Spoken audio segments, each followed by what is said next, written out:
Causes of disequilibrium in BOP, ये वाला topic सिर्फ एमपी बोर्ड स्टूडेंट्स के लिए ही है, क्योंकि सीबीएसई में ये वाला टॉपिक डिलीट कर दिया गया है, तो सीबीएसई वालों को ये वाला टॉपिक नहीं पढ़ने की ज़रूरत है, सिर्फ एमपी बोर्ड के लिए। और मोस्ट इंपॉर्टेंट टॉपिक्स में से कंसिडर किया जाता है ये वाला, डिसइक्विलिब्रियम के रीजंस और डिसइक्विलिब्रियम को कैसे करेक्ट किया जा रहा होता है।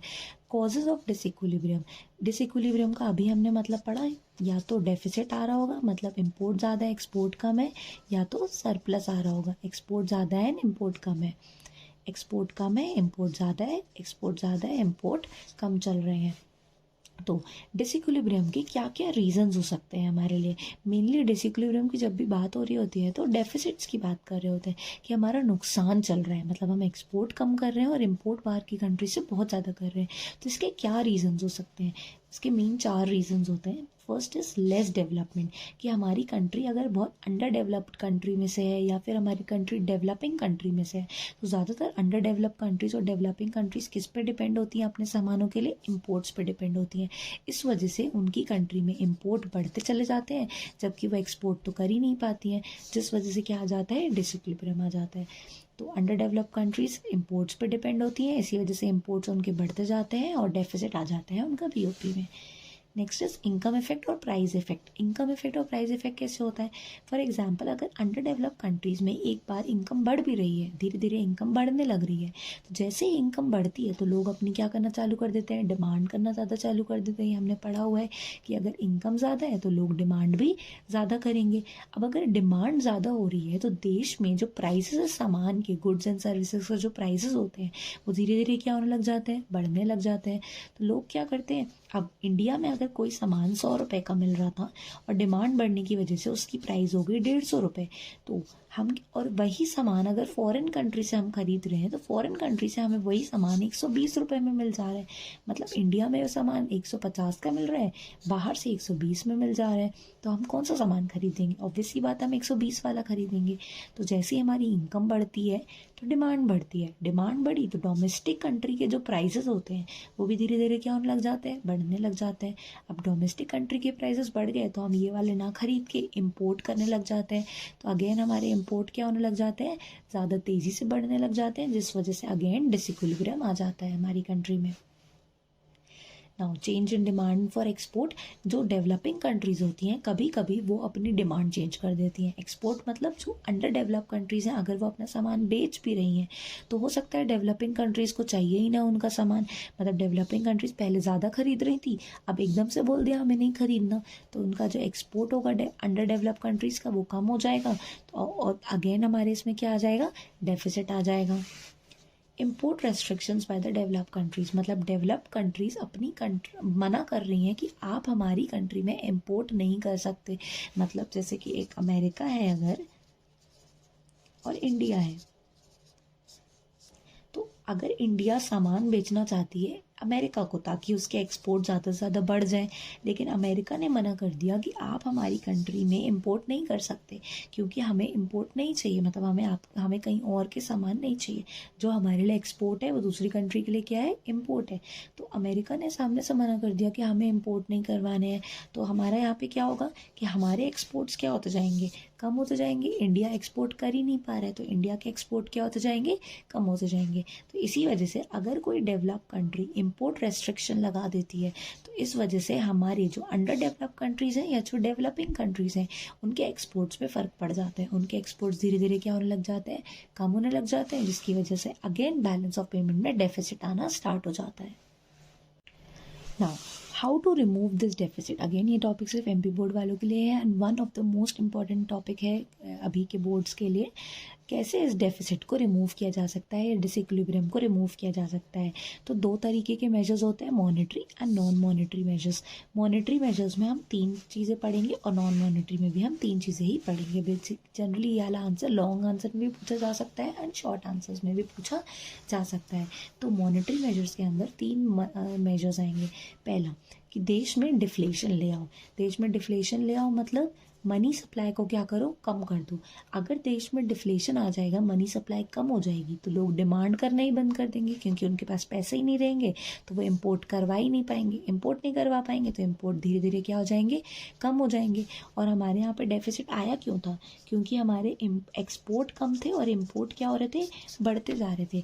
क्योंकि हमारे इम्पोर्ट बढ़ते जा रहे थे, इसी वजह से डेफिसिट आया था। तो अगर हम अपने इम्पोर्ट कम कर देंगे तो डेफिसिट भी धीरे धीरे क्या हो जाएगा, सॉल्व हो जाएगा। तो फर्स्ट इज डिफ्लेशन ले आओ, डिफ्लेशन आ जाएगा तो मनी सप्लाई कम हो जाएगा, मनी सप्लाई कम होगा तो डिमांड कम हो जाएगा, एंड डिमांड कम हो जाएगा तो हम इम्पोर्ट भी क्या करेंगे, कम करेंगे, क्योंकि पैसे ही नहीं होंगे। दूसरा, एक्सचेंज कंट्रोल्स, मतलब जितना भी हम इम्पोर्ट एक्सपोर्ट कर रहे हैं उस पर थोड़ा सा ध्यान रखो, एक्सचेंज में कंट्रोल में रखो।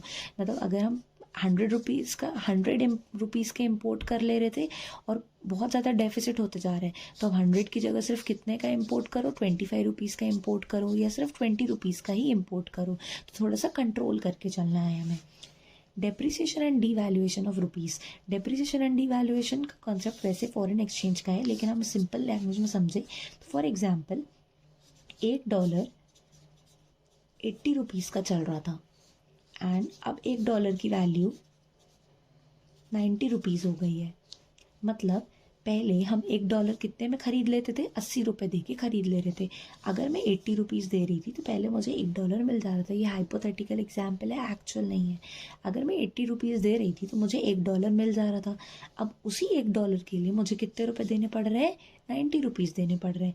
मतलब जो मेरी पैसे की वैल्यू है, रुपीज़ की जो वैल्यू है, वो क्या हो गई है, कम हो गई है, डेप्रिशिएट हो गई है।